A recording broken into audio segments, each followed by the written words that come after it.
Hi, it's Fias Tarot. Hello, Libra placement. So, this is your love reading ngayong March. Okay, syempre, before tayo mag-start, yes, kung hindi ka pa nakakapag-subscribe, please do subscribe and hit the notification bell para lagi po tayo maging updated sa mga mangyayari pa lang. Okay, and yes, if you're interested, pagdating po sa ating private reading, just message me.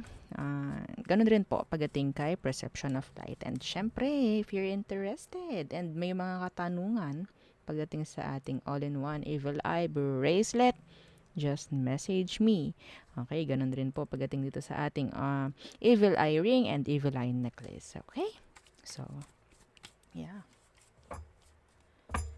Okay.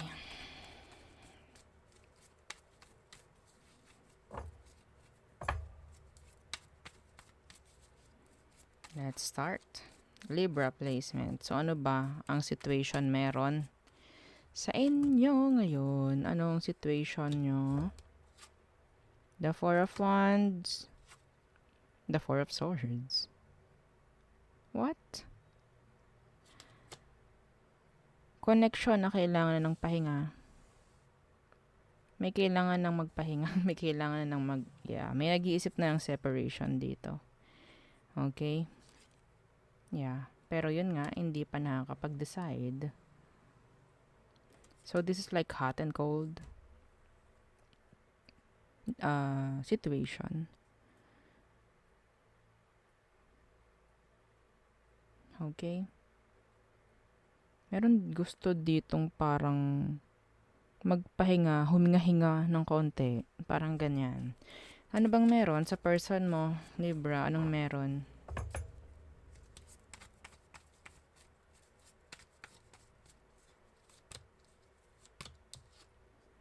The Six of Pentacles. Oh. Ito yung taong laging binibigyan-bigyan mo. Parang ganyan. Yeah, the Ace of Swords.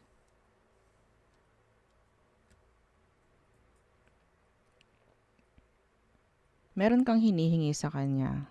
Clarity or assurance. Yeah. Kasi iba sa inyo, may ganyan. Okay, may third party. Okay. So, maybe, sabihin nating sa sitwasyon, okay, sa sitwasyon, may third party. Pero, yeah, pagdating dito sa kanya, hinihingian eh. Okay? Hinihingian ng clarity. Hinihingian ng desisyon. Hinihingian ng sagot. May humihingi ng sagot. May humihingi ng security, assurance, kung ano man. Sa akin ka lang ba talaga parang, or sabihin natin, kaya mo pa bang magtiwala? Nagbibigay ka pa rin ba ng tiwala? Like that. Okay. There's a lot of pag-iisip pagdating sa sitwasyon. Kasi pwedeng iba sa inyo, pwedeng kahit sabihin natin walang third party, nandun yung pag-iisip eh. Ako lang kaya, like this. Ako lang kaya ang tao, ako lang talaga kaya ang person niya, like that.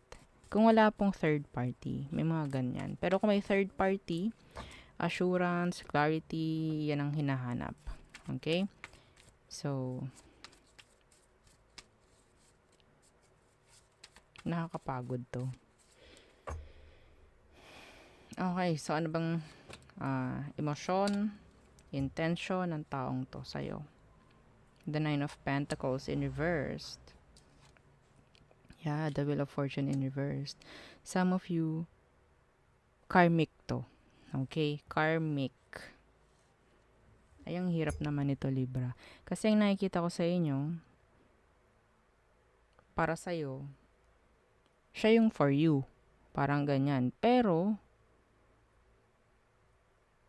kung may third party, paano natin masasabi yon? No? So, yun nga, pwedeng hindi ito yung right timing para sa inyong dalawa. The Wheel of Fortune is here na naka-reversed and the Nine of Pentacles in reverse. This is codependency. Okay? Codependency. And pwedeng meron lang din itong mga nakukuha pagdating sa'yo. So, that is why if ever na hindi sila gumagawa ng decision is masasabi nating kinukuha lang nila yung ang tawag dyan, mga pagkakataon, no? So, yun nga. Okay, tingnan natin. Next action. So, sa emosyon nitong taong to, intention niya is talagang wala akong nakikitang pagbabago and mag-stick lang sa kung anong meron sa ngayon. Okay. Tingnan natin. Ano ba ang next action niya? The Five of Swords in reversed and the Three of Pentacles in reversed. So, wala pa rin itong gagawin. Okay, wala pa rin gagawin. Kung may third party, nandyan pa rin. Kung third party ka, or kung third party to, nandyan pa rin. Hindi naman siya lalayo. Okay, ayaw rin naman kasi nito ng isipin. Ayaw nito ng isipin.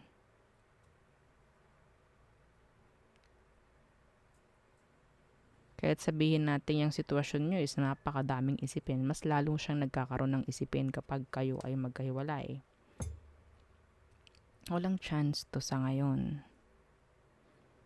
Sa totoo lang, uunahan na kita, walang chance to sa ngayon. Hindi niya kayang mag-offer sa'yo, hindi niya kayang mag-settle sa'yo, vice versa. Yeah, may energy dito ng third party para sa iba sa inyo. Okay?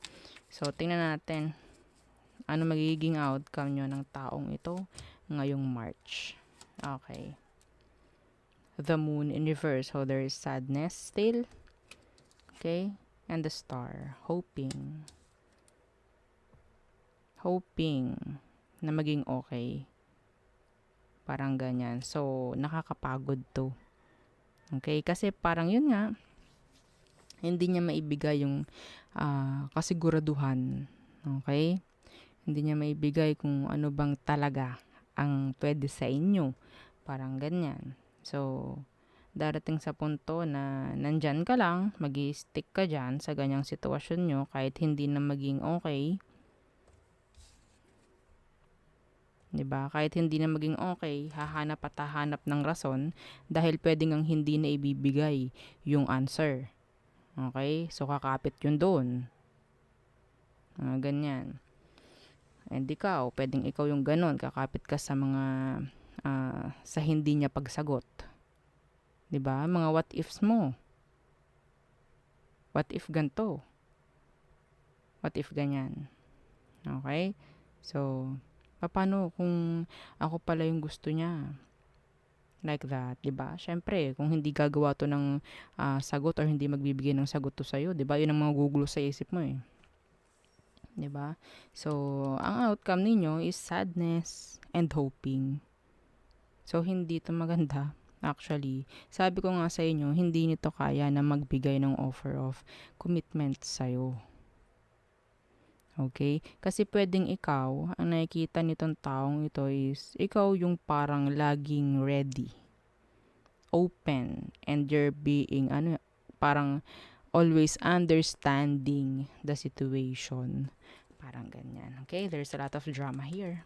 There is a lot of drama. Okay? Kaya hindi ito magpo-progress. The Page of Wands in reversed. Okay? So, as the advice, no, kunin nyo itong star. Kunin nyo itong star and yan. The Moon in reverse, kahit mahirap, sa tingin ninyo, kailangan lumayo. Kahit mahirap, kung kailangan yung lumayo. And mag-heal, gawin nyo. Kasi wala namang kasiguraduhan eh. Okay? Walang kasiguraduhan. Kung ikaw lang naman, ito kasi another story. Kung may third party yun, yung kanina. Pero kung ikaw naman ito na feeling mo, hindi mo kayang magtiwala. Hindi mo kayang magtiwala, no? Sa kanya, I think, ang nagiging red flag dito is ikaw, Libra. Okay? I'm sorry, pero yes.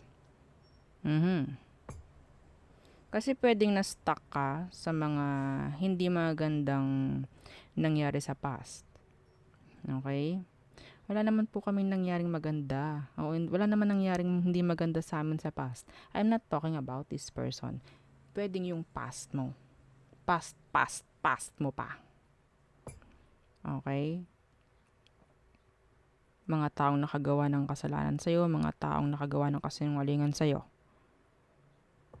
Okay? So, nandito yung Wheel of Fortune na naka-reverse. Ito yung kailangan mong alisin. Okay? So, you need to heal that. Kaya nandito yung Star. Yun ang kailangan mong i-heal. Kasi, may tendency na parang magkakaroon lang kayo ng laging drama, laging away ng taong ito kasi hindi kayo magkakasundo. Hindi kayo magkakasundo kung hindi mo kakayaning magtiwala sa kanya. Some of you kasi, this person is trying their best na maging truthful or genuine or loyal sa'yo. Okay? But then, yung mindset mo ang pwedeng nakakasira dito.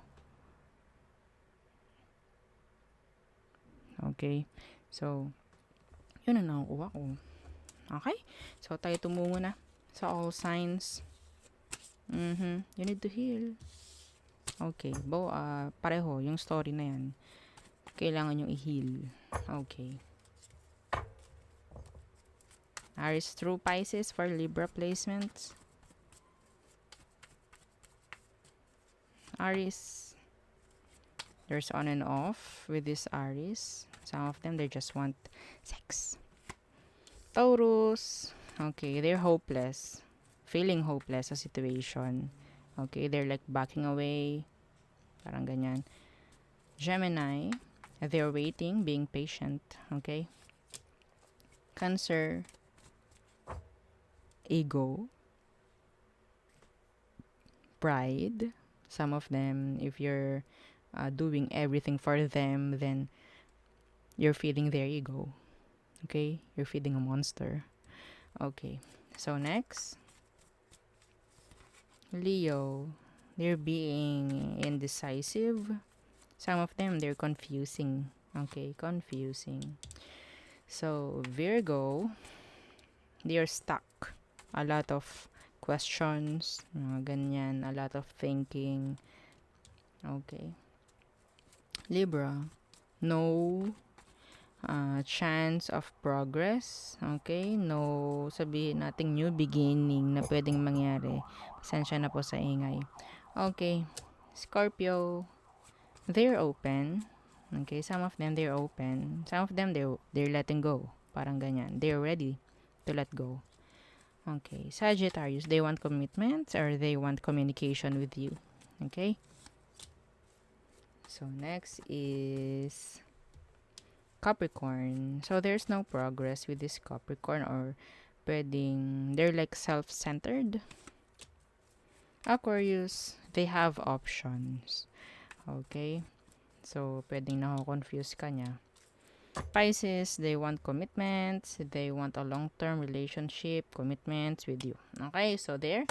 Yun ang ating reading for you, Libra placements. Again, don't forget to like, share, and subscribe, and follow our FB page. Thank you. Bye.